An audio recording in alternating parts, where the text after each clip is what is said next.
The city of San Antonio tries to end a legal fight over land near the Hayes Street Bridge. Sheriff Javier Salazar delves deeper into problem Bexar County employees. And a traveler with measles infects a San Antonio area resident. This is your Express Briefing podcast for Thursday, March 21st.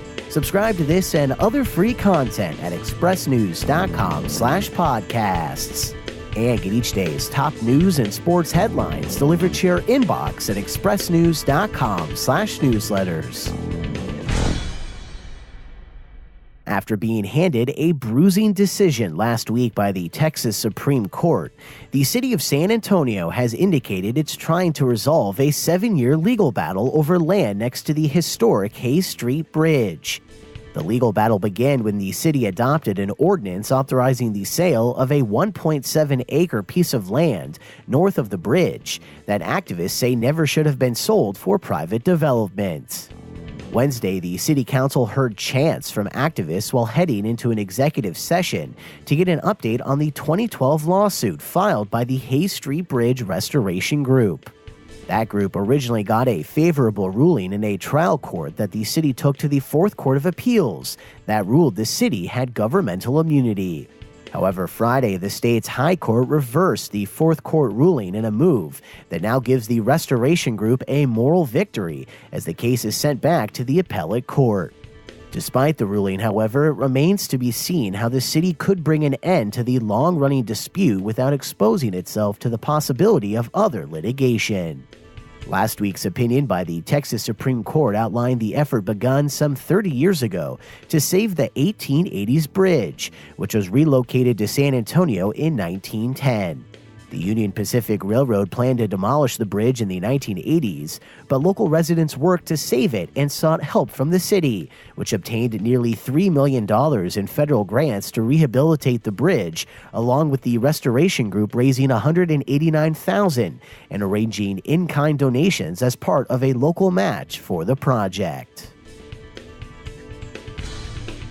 Following another round of embarrassing revelations, Bexar County Sheriff Javier Salazar says he's taken a direct role in disciplining his employees, noting that he now has the final say-so on terminations. The turmoil has included a man who was released without his court-ordered tracking device, and a finding by the Texas Commission on Jail Standards that the Bexar County Jail did not meet state standards. And in 2018 alone, 23 deputies were arrested for a variety of crimes. But Salazar, who was elected for the first time in 2018 and faces re-election in 2022, is intent on assuring the public that he's a hands-on leader, personally bringing back the man who had been released without the monitor, as well as implementing a plan to correct the jail inadequacies and take steps to curb the arrests of his personnel. At a Wednesday press conference, Sheriff Salazar attributed the high number of deputy arrests to longer-term issues in the department that led to his January hiring of a staff psychologist, who Salazar hopes will reset the agency's culture and tackle a pervasive issue of misconduct. Wednesday, the sheriff also revealed he terminated 5 deputies in less than a week, and 2 more are in the process of being fired. However, all but one of the fired deputies could appeal the terminations and potentially return to service for the Bexar County Sheriff's Office. And a second case of measles has been confirmed in the San Antonio area involving a person in their 20s. The newly diagnosed case is related to another case confirmed in the area earlier this month.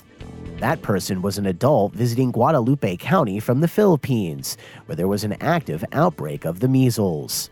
The visitor went to a pair of healthcare facilities in San Antonio and exposed a Bexar County resident to the virus. While the resident was immunized against the highly contagious virus, the vaccine is not effective for a small percentage of people, and the person still contracted the illness. The individual is no longer infectious, and Metro Health is responsible for investigating the case and is also in the process of reaching out to people who came in contact with the individual. A person with measles is actively infectious 4 days before and 4 days after the onset of the telltale rash, and the virus can remain in the air for as long as 2 hours. And that's your daily San Antonio Express briefing for Thursday, March 21st. Subscribe to this and other free content at expressnews.com/podcasts.